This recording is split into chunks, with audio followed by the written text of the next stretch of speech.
Namaste. How's it going? Everyone has the potential of lifting the subtle force from the lower centers of the body to the brain. And yoga is just one of the many disciplines we could practice to attain that purpose. All right. So I'm not versed with the other disciplines. I can't just talk you through the process within the Hatha Yoga perspective. And even yoga, there are a few branches, if not many branches, attached to the word yoga. And there are like four main ones. We have of course, the Raha Yoga, we have the Bhakti, the Karma, and the Jnana Yoga. Yeah. Hatha Yoga is under the umbrella of the Raha, or you might call this the meditative aspect of the practice. And Hatha Yoga is just one of the many, branches of the Raha Yoga. Yeah, and then Hatha Yoga, for me, is the most accessible for most practitioners. The reason being, in Hatha Yoga, we utilize the body to gain access to the subtle realms. Yeah. Because the body being the most tangible, I'd say, and the hardest to crack through, when the body is open, the subtle forces happen within. Because at the end of the day, the energy is flowing through this temple, the physical structure, which in the latter part of the practice will disintegrate too, but the consciousness which is dwelling within us, the energy, the soul, the spirit, which is within us in the first place, remains present. It doesn't disintegrate. It remains alive. It remains compact and whole. Well, okay. Now, in the realms of Hatha Yoga, the energy forces we try to unify are divided into two. They are categorized into two major ones. Although there are many energetic forces, we call them vayus, and we call them, there are a few of them, specifically 5 major ones. But of these energetic forces in Hatha Yoga, we unify at the end of it two seemingly opposing forces, but in reality, they are just one. They're manifesting as another. The Apanavayu, the energy we ourselves produce in the practice of the conscious observances of asana and pranayama, and the prana, the prana being ever present. It's all around us. It's the grace of God, so to speak. And in these two forces, it's just a manifestation of one another. The prana being, I say, non-reactive, passive, but it's present. And the apana, which is active and dynamic, which is within us. All right.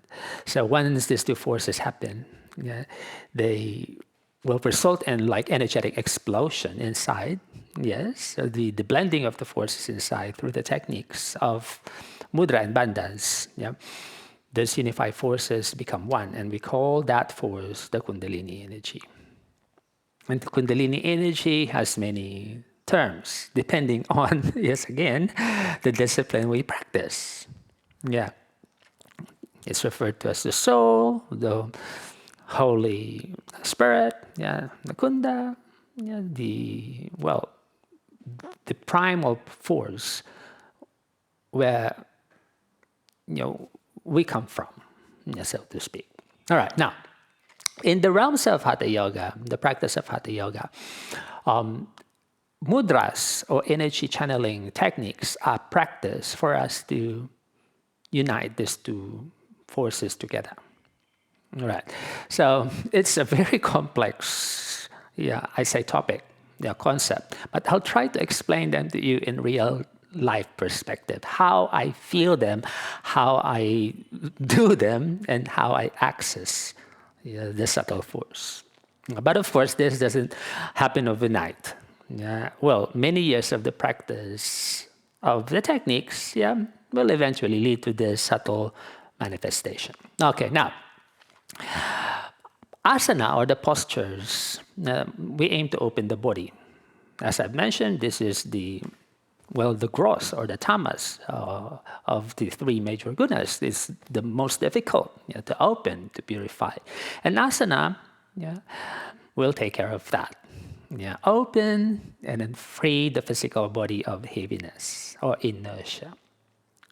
Now, pranayama is the yoga of the breath, where we start to regulate the flow of the breath, because through the pranayama, we can gain access to the deep pockets, deep points in the body where asana can't purify or cleanse or touch. And only pranayama will be able to attain that purpose of deep cleansing. Okay. Now, as we practice the asana and the pranayama, of course, through time and practice, we will be developing skills of gaining access to those inner pockets, inner realms, where in the first place, when we start the journey, they're barely felt. If not, we don't feel them at all. And these internal pockets, compartments,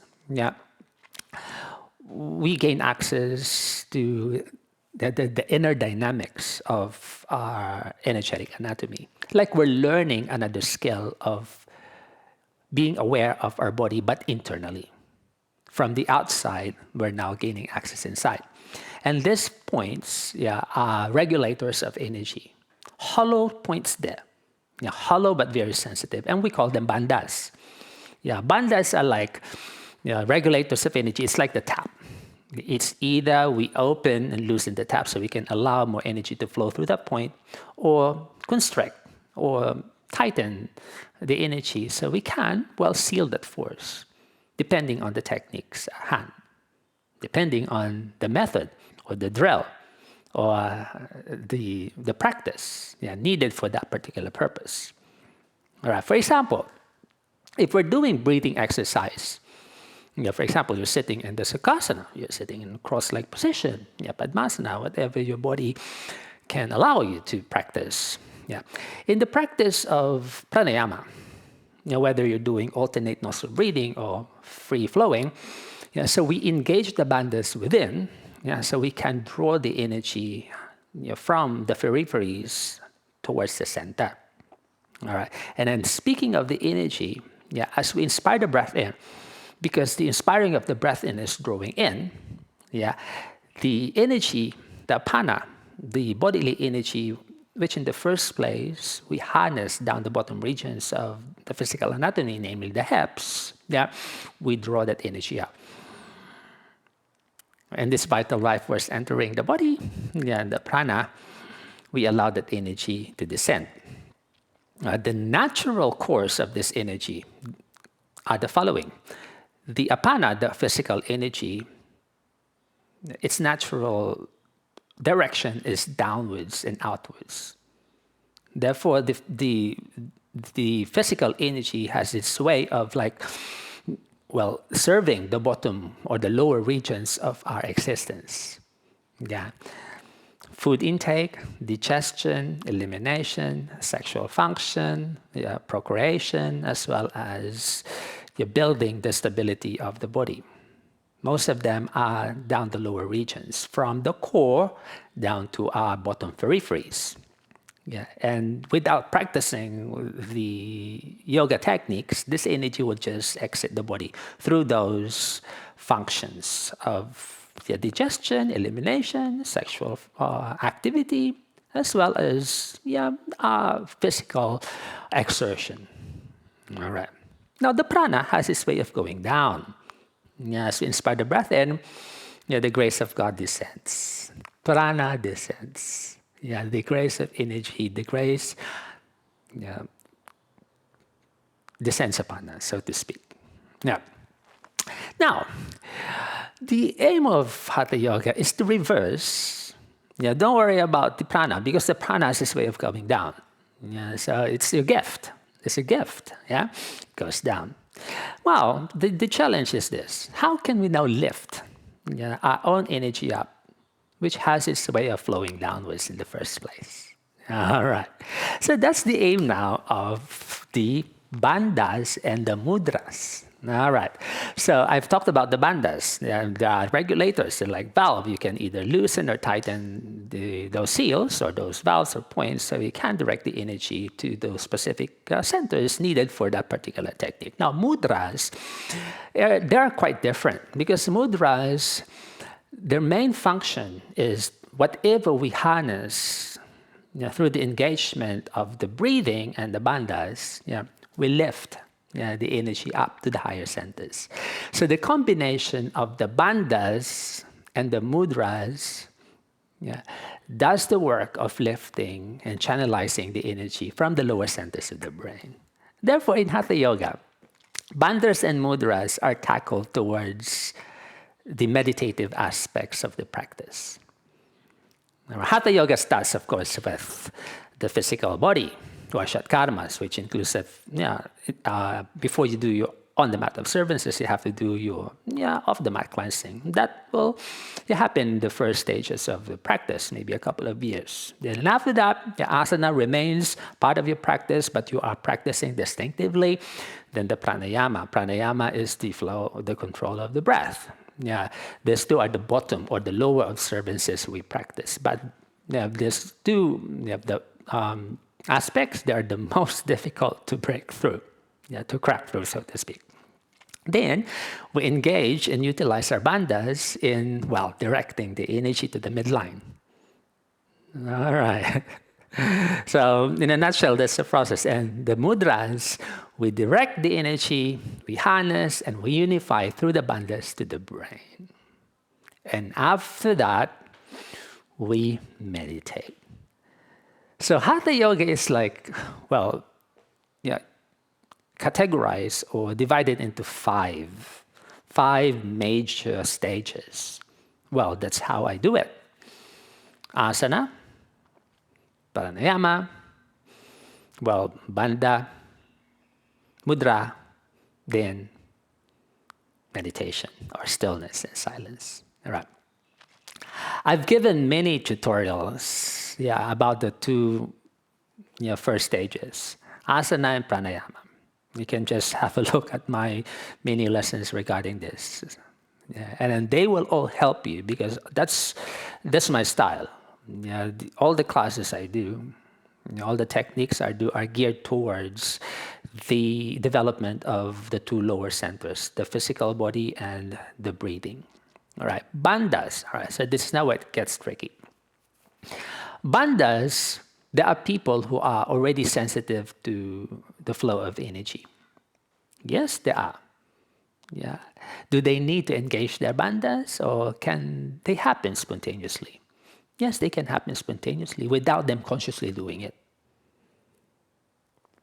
I truly believe that, how brutal it may sound, everyone's just starting from the last stage they left off, so to speak. So they're just continuing. So we're not born equal in this practice, in this spiritual journey. Some who've finished and accomplished more in the past, they're just continuing to the present.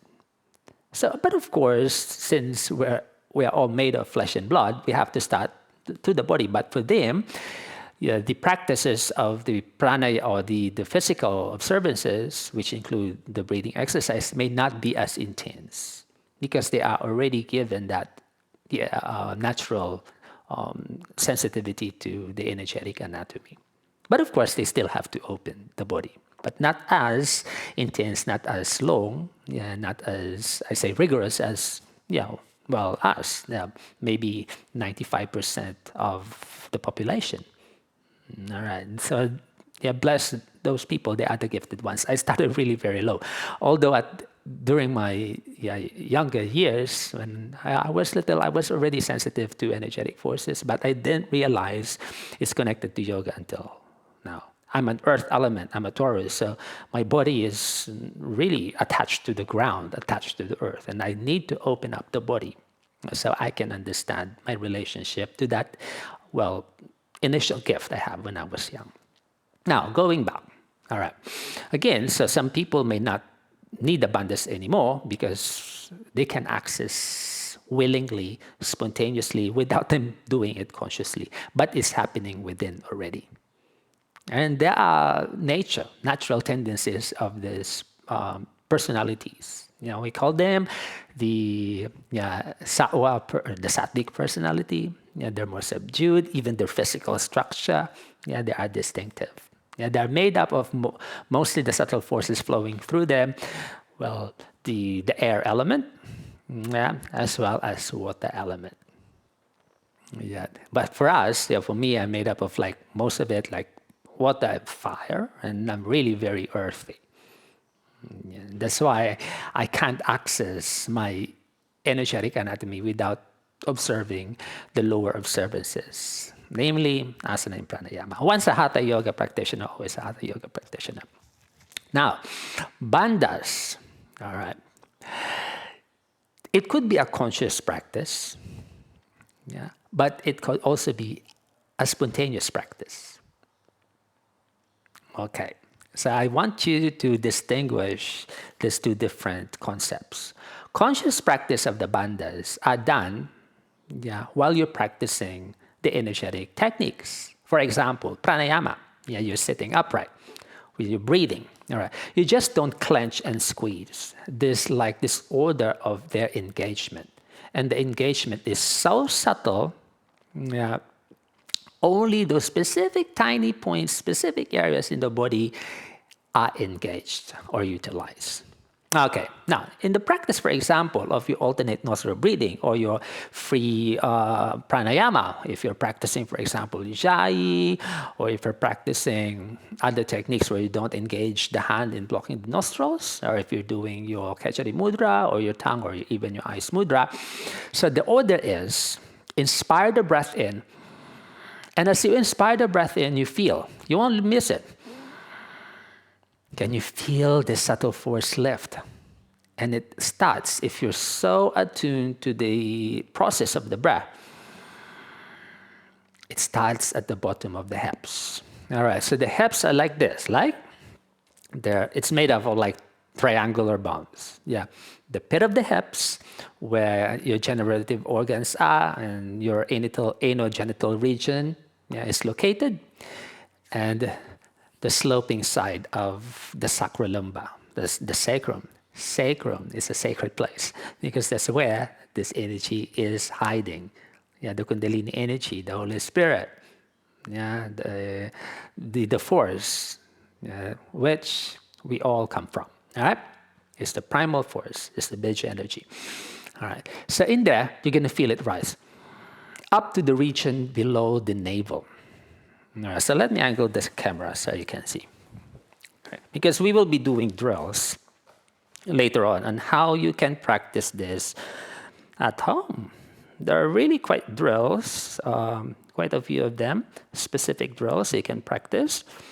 So you can engage the subtle force. Let me just go a little bit wider so we can go straight to the drills after this. All right. Okay. All right, so you're sitting upright, right? All right. So from the navel, or from below the navel, inspire the breath in. Like this organic need to pull the core in, the lower part of the belly, even if the pressure descends to the belly, descends to the core. So I want you to forget about, like we're bulging the belly as you inspire. Forget about that. So don't force the physical body to move because the book says expand the belly, expand the abdomen, open the body. Energetic techniques are way, way past and deeper than those written in the books. So I want you to, like you're learning again from the scratch. As you inspire the breath in, can you feel that?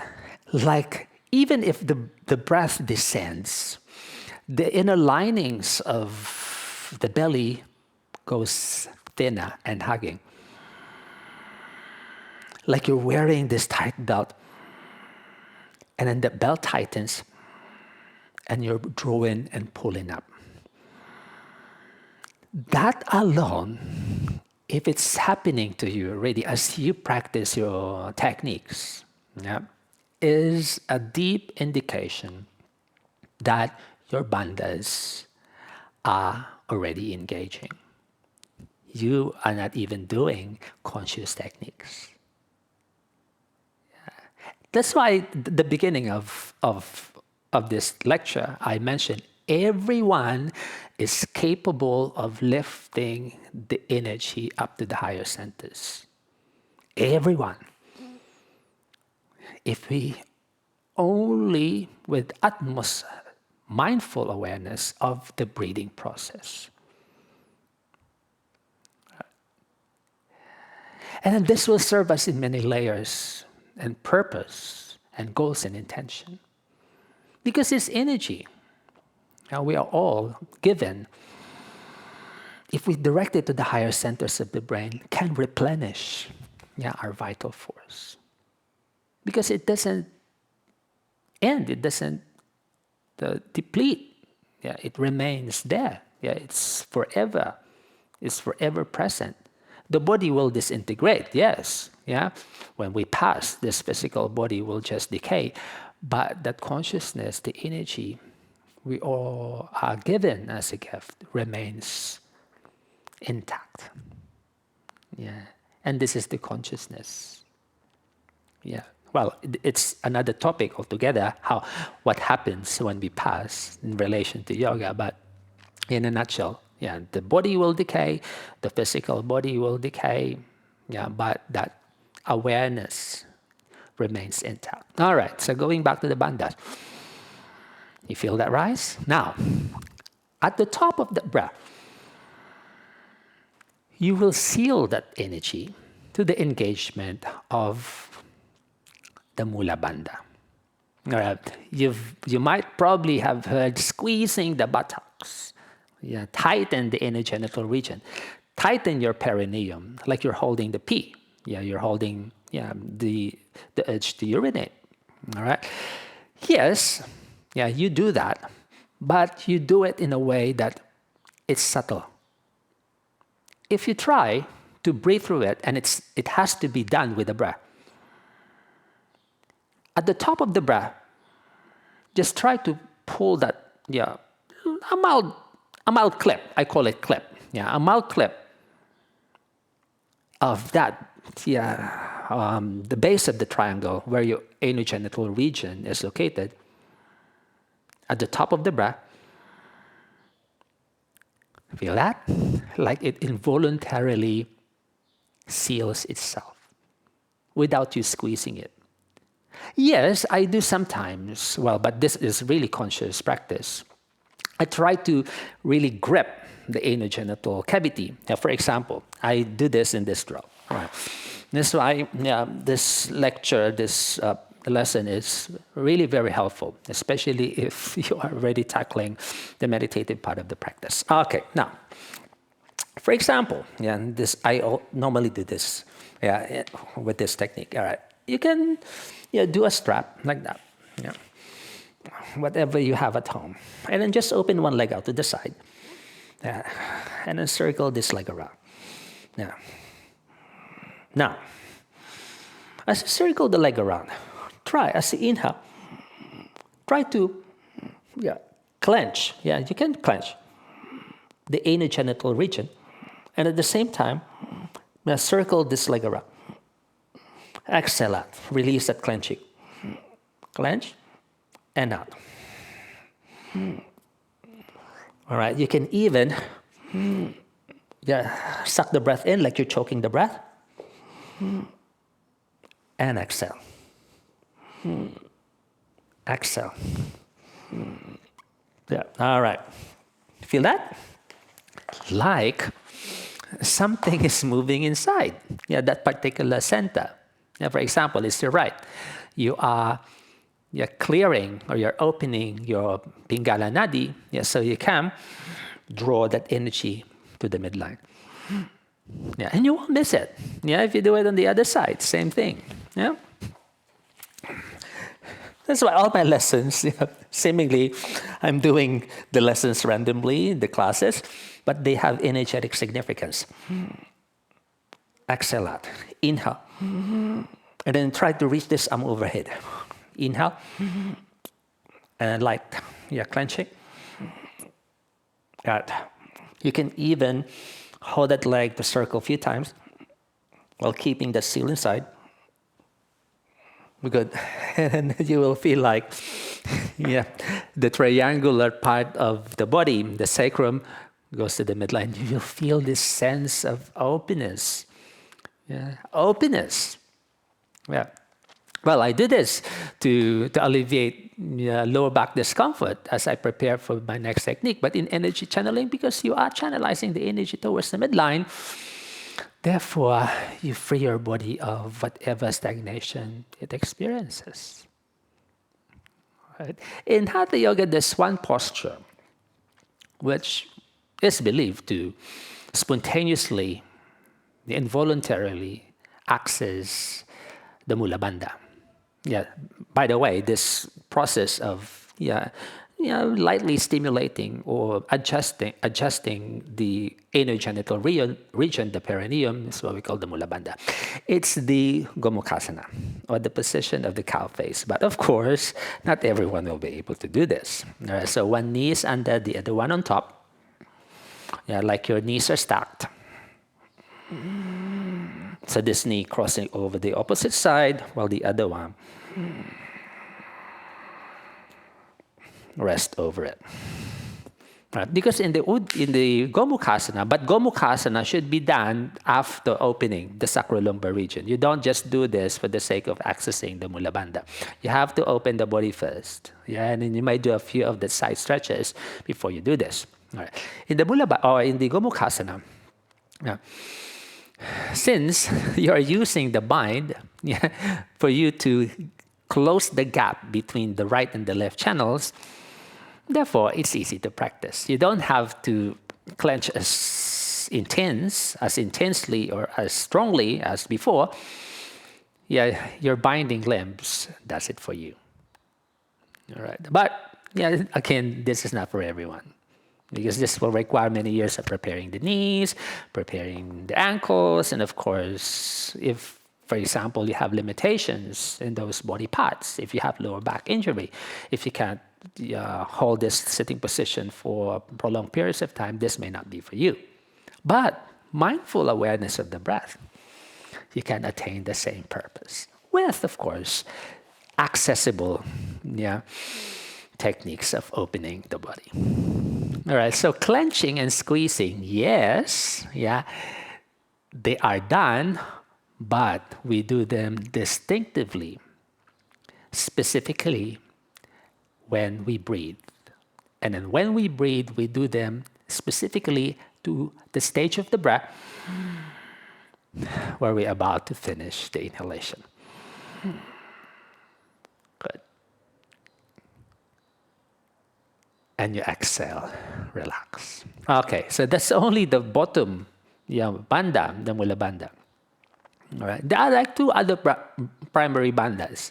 You have the higher one, the next, after the Mula Bandha, you have the Uddiyana Bandha around the navel region towards the lower abdominal cavity. And the third major one is the Jalandhara. But we have other bandhas. Yeah, our bodies are made up of many bandhas. I could feel bandhas in between each of the bandha. I could feel the bandha in the hollow spot of my elbow. Well, this is my theory. This is me. In every hollow spot of the body, there's a bandha.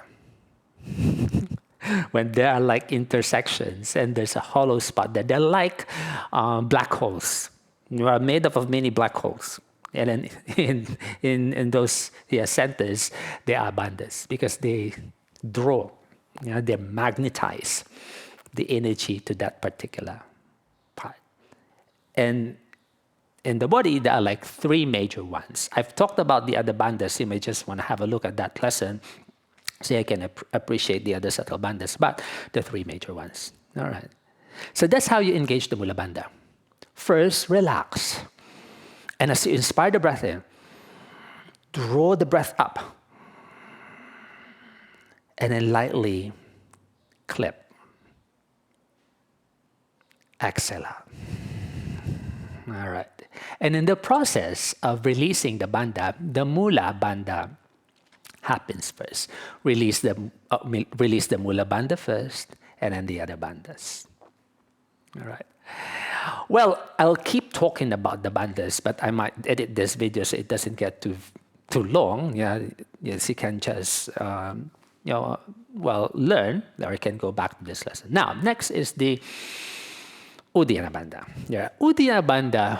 Well, I didn't learn Uddiyana Bandha as a separate practice. Yeah, well, there's the Uddiyana Bandha as a technique of sucking the muscles of the core in, like the mach, the forceful one. I'm not talking about that. It's another technique altogether. Yeah, but it's a good technique of gaining sensitivity of the abdomen cavity. Yeah, the suction like this one. Yeah, the exhale out, and then you do a makwa. I'm not talking about this. Yeah, so this is the conscious Uddiyana Bandha. Let me focus on the spontaneous or the organic Uddiyana Bandha. All right. The organic Uddiyana Bandha is, as you inspire the breath in, yeah, you notice as well that aside from this lifting of the apana up, or your pelvic cavity up,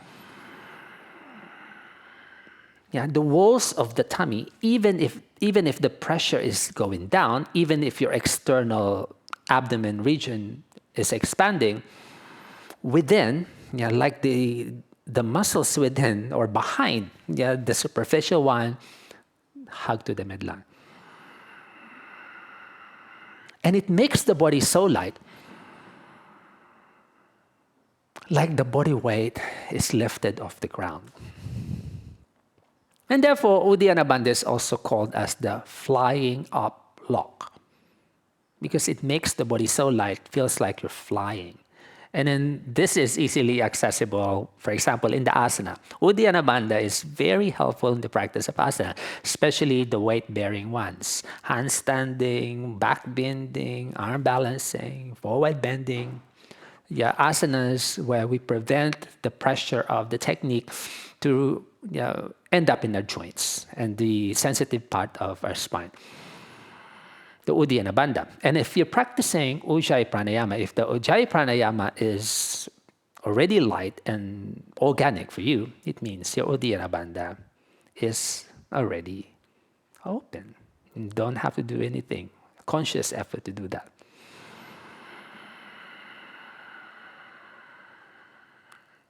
Like this energy we harnessed, yeah, our own energy rises through the engagement, the utilization of the mula. And this energy coming down, you feel it like the pressure of the breath from the outside goes down, but internally it feels hugging to the midline. As the energy rises, the prana descends, and you feel them blend around the navel region. And that is the union. Actually, the union happens already at the mula, but you barely feel it. You can feel the union predominantly down the core region. And then this probably is the principle behind the abdominal breathing. Yeah, but it's not a conscious breathing. You are not adapting to the text. Rather, the text is the breath goes down to the belly, but internally, something opposite happens. Yes, the breath goes there, but it's not the breath, the gaseous breath, but the awareness, the openness of the body. Again, bandhas are like valves. In the practice of Uddiyana Bandha, we loosen the valve so the force descends. We loosen the valve of the Uddiyana Bandha so the Apana Vayu can enter the intersection.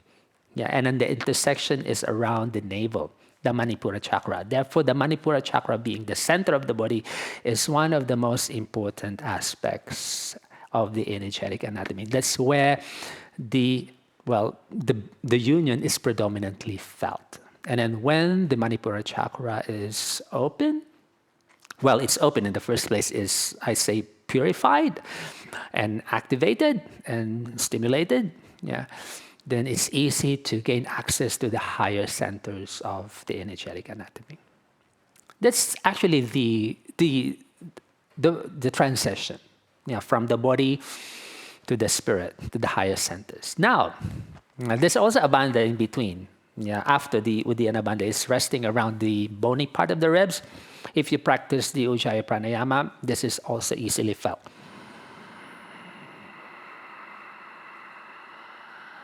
And you can feel like, yeah, there's this force creeping up here. A mild sensitivity of the bony part towards the sternum, towards the spot, that part of the chest. Like it lifts the energy from the Uddiyana Bandha up here.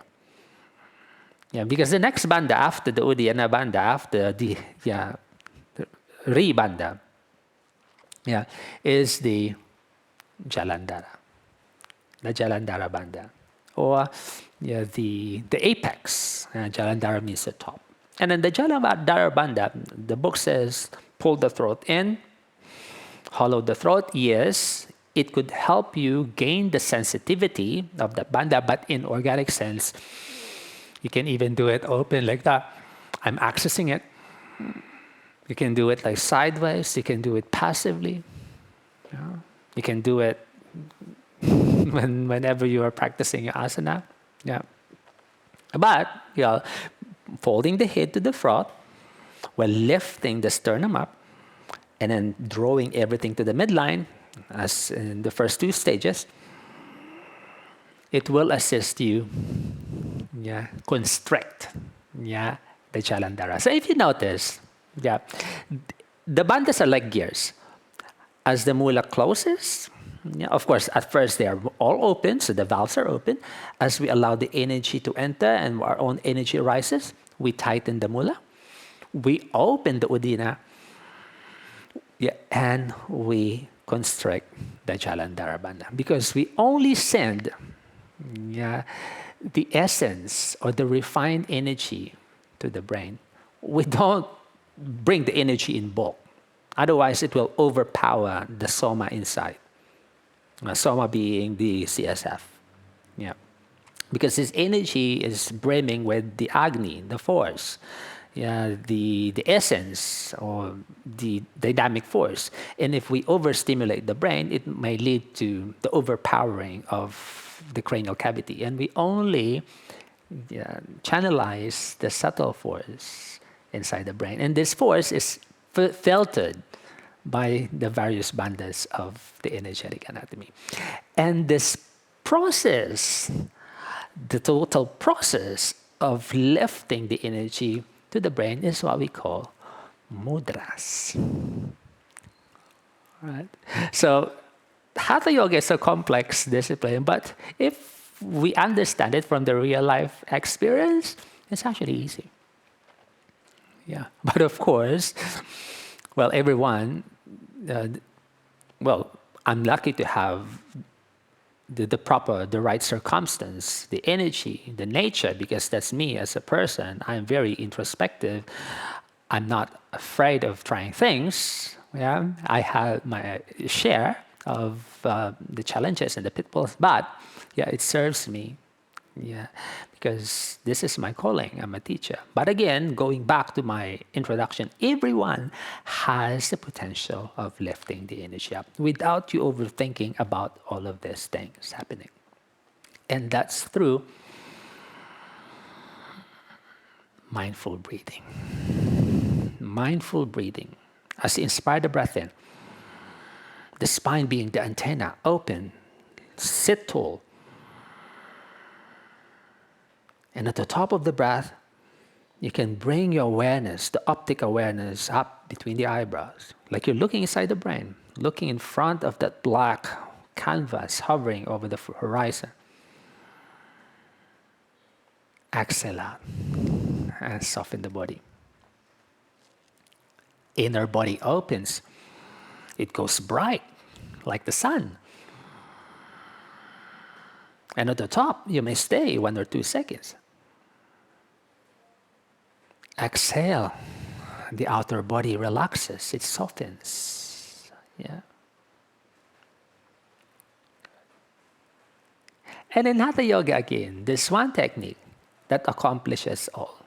And this technique involves the tongue. The Kachari Mudra. The Kachari Mudra is a technique where, let me just adjust again the camera. So pardon this very lengthy lecture. If you're studying Hatha Yoga, this might serve you, this might help you, but you can just skip the video if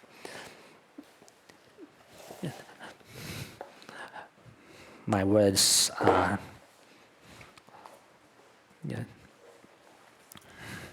Okay.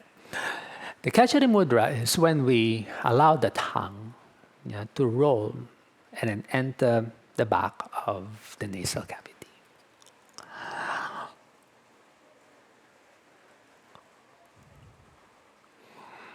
And while it's there, something is happening, of course. This will lead you to many other skills aside from entering the back of the nasal cavity.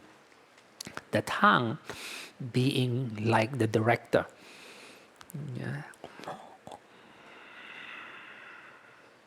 When the tongue is behind and inside the uvula, behind the nasal cavity, the inner body will just open spontaneously. Like there's nothing there. Like the organs do not exist. The body is one empty vessel, is one empty hollow space. And the tongue